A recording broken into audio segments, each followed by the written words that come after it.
is Dr. Sridhar. Today I am going to discuss about the source transformation techniques in basic electrical and electronics engineering. So, in what sections, especially in which areas the source transformation is highly useful? First, we should know about that. Then we will get some idea whether it is highly effective in reducing the complexity of the electrical networks or not. Suppose in any electrical circuits, if more number of active sources are there, suppose if only voltage sources are there, then based on the direction of that voltage sources, based on the polarities of that voltage sources, you can bring the few voltage sources in series and like versa. We can simplify the electrical circuits. If only current sources are there, more number of current sources are there, then based on the direction of the current, the current source is supplying to the rest of the electrical network, you can also do something with by identifying the suitable electrical current sources, and we can reduce few number of current sources into single equivalent current source. Now here the problem is, suppose that electrical circuit, we don't know exactly whether how many number of voltage sources and how many number of current sources the circuit may consist. Now, if any electrical circuit, suppose let us take a typical electrical circuit, if that electrical circuit is a combination of few voltage sources and the current sources, then at that particular instant, people require a simplified method. Either voltage sources is to be converted to the current sources, or current sources to be converted to the voltage sources. Why? Because the simple thing here, it is very easy to simplify the electrical circuits if the electrical circuit consists of only voltage sources. Or similarly, only if the electrical circuit is the combination of only current sources, it is very easy. It is a psychological feeling. So let us, in order to represent or in order to convert the voltage sources to current source or current source to voltage source based on the requirements, a source transformation technique is introduced in this video session. So this source transformation technique not introduced by me, but it was there in the actual practice. But for better understanding, I am going to describe this source transformation technique with one or two suitable examples. Now, just before starting to this source transformation technique, let us define or let us recall the fundamental things associated with this source transformation technique. So, what is voltage source? A practical voltage source is drawn as an ideal source in series with the source resistance. When the internal resistance is 0, the source reduces to an ideal one. As we know that the sources are two types, ideal source or practical sources. Suppose ideal voltage source, suppose if the voltage source is said to be ideal, then the internal resistance of that is 0. But ideally means that exists in the universe in ideal fashion only. But almost all the voltage sources are practical in the nature only. Now, what is the difference between ideal source and the practical source? Ideal voltage source means the internal resistance of the ideal voltage source is 0. But if it comes to a practical session, in the practical scenario, the internal resistance of the voltage source is not 0, it is finite in the magnitude. Then in such case, how can we represent a voltage source with its equivalent internal resistance? Means now voltage source should be represented separately. In series with that, there must be a resistance we have to represent or earmark. That resistance is nothing but the internal equivalent resistance of that voltage source. This holds good if we are going to represent a practical voltage source. Similarly, let us take a current source. What is the internal resistance of a current source? Now, ideally, if we are speaking, the internal resistance of the current source in ideal condition, that is infinity. But in the practical case, what happens? It is not infinity, close to infinity. It means the internal resistance of current source is so large. Okay, whether it is large or small, it is not matter here.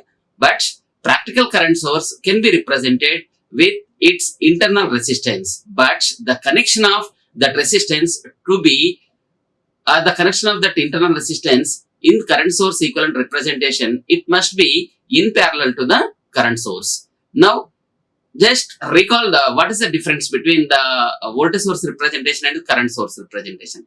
In voltage source representation, the internal resistance we had to represent or we had to earmark in series with the voltage terminals or in series with the voltage source. But whereas in the current source equivalent representation, the internal resistance of the current source should be represented in parallel, because current sources, ideally if you are speaking, that should have infinity internal resistance, and voltage sources in ideal condition if you are speaking, that should have zero internal resistance. This zero internal resistance of the voltage source and infinite internal resistance of the current source only decides the connection of the internal resistance, whether it is connected in series or whether it is connected in parallel.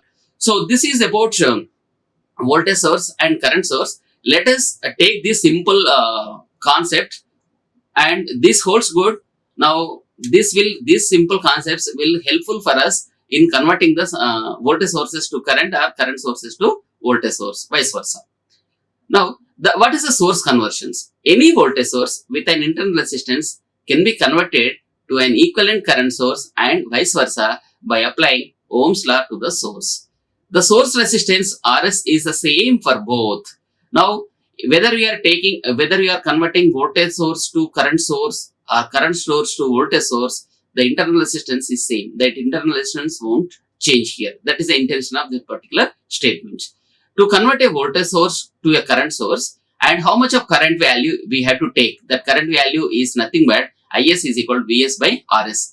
And similarly, to convert a current source to a voltage source, how much of voltage which is equivalent to the current source to be represented in while you are converting current to voltage source means Vs is nothing but Is into Rs. So here, what is the formula? Basically, it is used in source transformation technique, means that is only simple and famous and simple and favorite to all the electrical engineers and electronics engineers, which is nothing but Ohm's law. Ohm's law only simplifies, or that law we are going to utilize for converting voltage source to current source or current source to voltage source. So similarly, in some of the cases, we are going to substitute the voltage source with the current source or current source to the voltage source. In some of the cases, in addition to the voltage source transformation technique, sometimes people may also think about substitution theorem. What is this substitution theorem? Means if the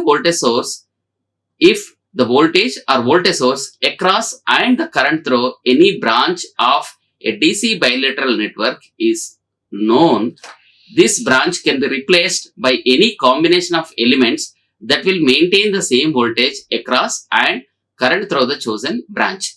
Simply, for a branch equivalent, the terminal voltage and current must be the same. Now, this is what we have discussed so far. Now, this substitution theorem more or less equivalent to the source transformation technique. So, here, this either voltage source or current source with which we are going to work, or we are going to convert one source to the another nature of source. These sources are not ideal in the nature. All the sources are practical sources only. Now convert a practical voltage source into a practical current source and vice versa without changing the terminal behavior of the network. What do you mean by the terminal behavior of the network? Means, now suppose let us take current source we are going to convert to a voltage source, means the internal resistance of the current source, which was earlierly represented as Rs, that is not going to change even though you are converting current source to the voltage source. Now once the voltage source is converted to back to the current source, now in series with that voltage source, earlierly that resistance is, the internal resistance of the voltage source is Rs. Once if it is converted back to the current source, and again that Rs is same, that is represented in parallel to the current source. So that's what this statement speaks here.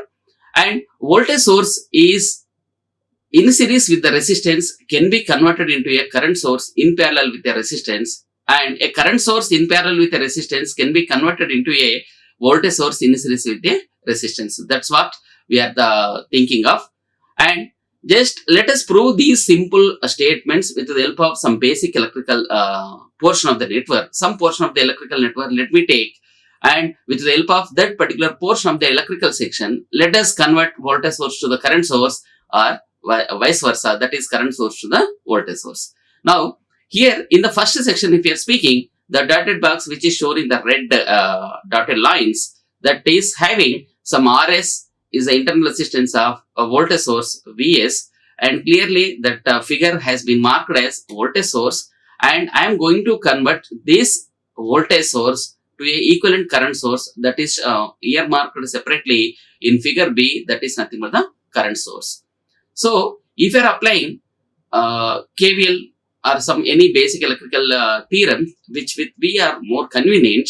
That is, let me apply the voltage balance equation, or let me write the voltage balance equation for figure A. That is nothing but having voltage source in it.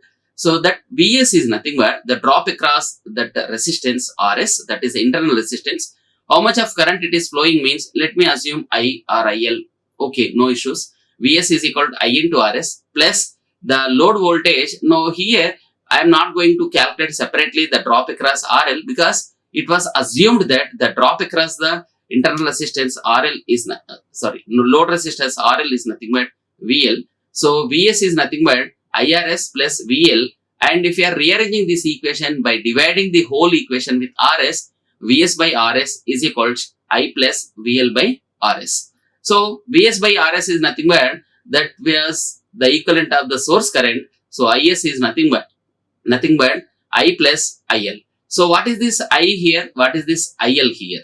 So IL is nothing but the load resistance, load current. So that which is flowing through the load resistance. So Is is nothing but Vs by Rs. So this Is is nothing but I am going to take this parameter and I am going to represent this current as the equivalent of the voltage source which was marked in figure A. So let me go back to the figure B. So the same source current, what we have calculated the source current Is is equal Vs by Rs. So I am representing here. This is the source current, and this current Is is equal to Vs by Rs. How we have obtained this particular value? That is nothing but I am going to convert this voltage source network or voltage source portion to this current source. So this value is nothing but I am going to determine this particular current value. This is nothing but equivalent of this particular voltage source. Now, how we obtain this current? That current is nothing but the Vs by that internal resistance of the voltage source. So Vs by Rs is nothing but current source, and again this current source, the internal resistance separately, this Rs again you have to represent separately in parallel to the current source. Now this is the mechanism we are going to adapt while you are converting or transforming one source to the another source. It means voltage source to the current source or current source to the voltage source. Similarly, we can take, if the current source is converted back to the voltage source, so this Is is nothing but it is dividing into the two parallel branches. So that concepts also we can take here. So voltage source is nothing but Vs is equal to IRS plus VL.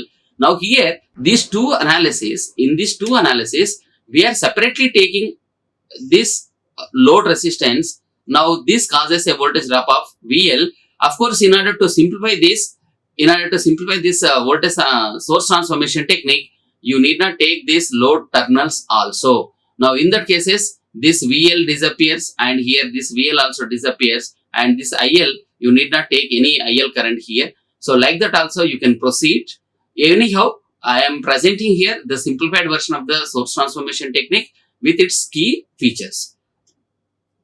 Now, from this source transformation technique, or in addition to this source transformation technique, there are two important principles are there. These principles are brilliant in the nature. These principles highly helpful for all the electrical engineers to simplify, and not only to simplify, and it gives a good emphasis on electrical circuits. This will helpful like anything in the electrical circuits. Those are nothing but current division principle and voltage division principle. These are nothing but in addition to the source transformation technique. Of course, there is no direct relation, and if you are speaking, if is there any relation is existing between the source transformation and current division principle, means yeah, we can say yes or we can say no. Now let me take this simple electrical circuit having one voltage source, and this voltage source is driving some current Is, and there are two resistances are there. That is R1 is one resistance and R2 is another resistance, and here the current flowing through this R1 is nothing but I1, current flowing through R2 is I2. Now R1 and R2 are connected in parallel. Now after once this current division principle completed, and if we come to one conclusion, then we will highlight what are the key features and how we are going to remember the formulas associated with this current division principle. So let me analyze this circuit clearly. So this R1, I and R2 and source voltage. These three are exactly parallel to each other. It means the drop across R1 resistor or the drop across R2 resistor is nothing but the source voltage Vs only. So with this fundamental logic, we can easily identify how much of current, whatever the current value, I1 current. So I1 current is nothing but source voltage, because the drop across this R1 resistor is nothing but the drop across this R1 resistor is Vs, and the drop across R2 resistor is also Vs. And this particular branch and this R2 element, R2 branch and the source voltage, these three are exactly parallel to each other. If these three branches are parallel to each other, means the drops are also same. So we know the voltage drop across R1, and if we know R1 directly, you can easily calculate I1 current. So whatever this I1 current, I1 is nothing but Vs by R1 and I2 is nothing but Vs by R2. See, whatever the total resistance, suppose if you are seeing from this input to terminals, whatever the equivalent resistance, because R1 and R2 are in parallel to each other, so to R equivalent or R total is nothing but R1 R2 by R1 plus R2. So if this Is, if it is assumed as the source current, if Is is assumed as a source current, so whatever this Is now this circuit is nothing but, it simply looks like, now this is nothing but, this total value is nothing but, this is nothing but RT. Like this, how we have calculated this, and whatever the current entering into this, that current is nothing but Is, and this voltage is nothing but the Vs. So Vs, Is and RT, or that is nothing but the equivalent of R1 and R2. So from the Ohm's law, or by using this Ohm's law, you can easily establish the relation between input voltage and the input current and the total equivalent resistance, which is nothing but Is is equal Vs by RT. Now whatever the RT value, now let us keep RT is nothing but R1 R2 by R1 plus R2. So Is is equal Vs by R1 R2 by R1 plus R2. So finally what happens here? So Is, let us take the actual value here. Is is nothing but Vs, and if you are simplifying this denominator comes into the numerator. So R1 plus R2 by R1 R2, and whatever the Vs value here, Vs is nothing but, let me take from this particular equation that Vs is equal I1 into R1. Just write down here I1 R1 into R1 plus R2 by R1 R2, and R1 R1 gets cancelled from the numerator and the denominator. So finally Is value is nothing but R2 by R1 plus R2. Similarly, in place of I1 R1 for Vs, if you are substituting Vs is equal to I2 R2, your R2 gets cancelled, then remaining value is nothing but the I2 is equal to Is into R1 by R1 plus R2. So after obtaining this particular expression, now my intention is I want to determine this I1 current. So how can we get this I1 current? So I1 is equal, anyhow this R1 gets cancelled. So I1 is nothing but the R2 into Is. So that is Is into R2 by R1 plus R2. Similarly, now in place of I1 R1, if you are substituting I2 R2 for Vs, then that would be I2 is equal to Is into R1 plus R2. So these are the directly the currents flowing through R1 resistance and R2 resistance. Now, so I1 current is equal to Is into R2 by R1 plus R2, and I2 is equal to Is into R1 plus R2. Here, this is a very, very important thing here we have to remember.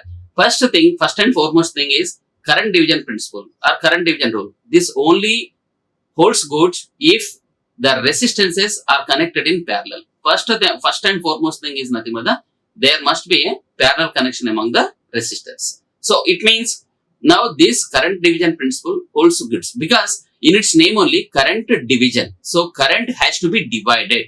So current is to be divided means now what should be the connection among the branches connected to that particular node of point? So that is nothing but the parallel only. So from the name itself, now we can say that this current division principle will be highly helpful for us if the passive elements are connected in parallel to each other. So that is one important key point we have to remember. And current in this, suppose in the R1 resistance if you want to determine, so that is nothing but the I1 current. So this I1 current is nothing but total current into opposite side resistance, total current into, so I am making an attempt to calculate I1. So total current is nothing but Is into opposite side resistance R2 by sum of the two resistance. So that is nothing but R1 plus R2.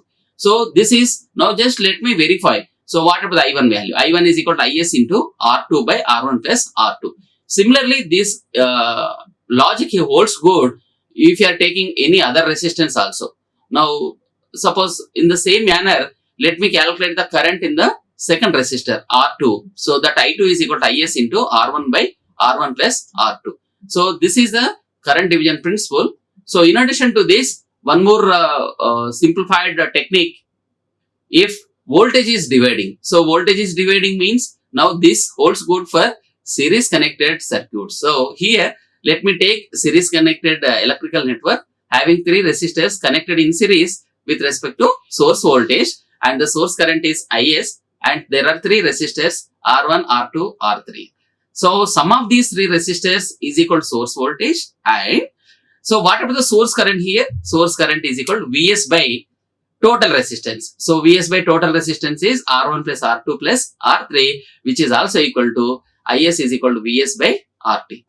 So what about the individual resistance? Suppose if you are calculating the resistance across this R1, so we know the current, that current Rs, the current Is into the resistance is R1. So the total drop across R1 is nothing but Is into R1. So what about the Is? Already we have calculated that Vs by RT. So that is nothing but the Vs into R1 by RT. And if you are substituting RT value, we can simplify that expression for VR1. Similarly, we can write the expression for VR2 and VR3. So VR1 is equal to Vs into R1 by R2. VR2 is equal to Vs into R2 by RT. V3 is equal to, or VR3 is nothing but Vs into R3 by RT. And so what about the total resistance? The voltage drop across R1. Suppose if we want to calculate the voltage drop across this R1.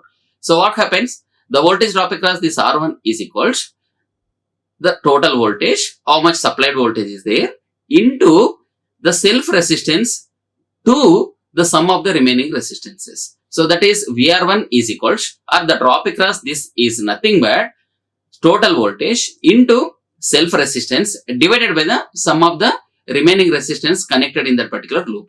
Now here we can also make use this thumb rule to find out, let me find out the voltage drop across VR3, or the drop across R3, which is nothing but the VR3 is equal to the total voltage Vs into self resistance into 1 by the total equivalent of the sum. So that is R1 plus R2 plus R3. So voltage division means voltage is to be divided. When, in which configuration the voltage it will be divided? Now only the voltage it will be divided if the connected circuit is series connection. So this is about the voltage division principle, and this current division principle and voltage division principle and source transformation techniques are highly helpful for us. And with the help of this simple presentation, I would like to enlighten the importance of current division principle and voltage division principle and source transformation technique. I hope you might have enjoyed this video session. Thank you very much. Thank you for watching this video. Like, share and subscribe. Hit the bell icon for more updates.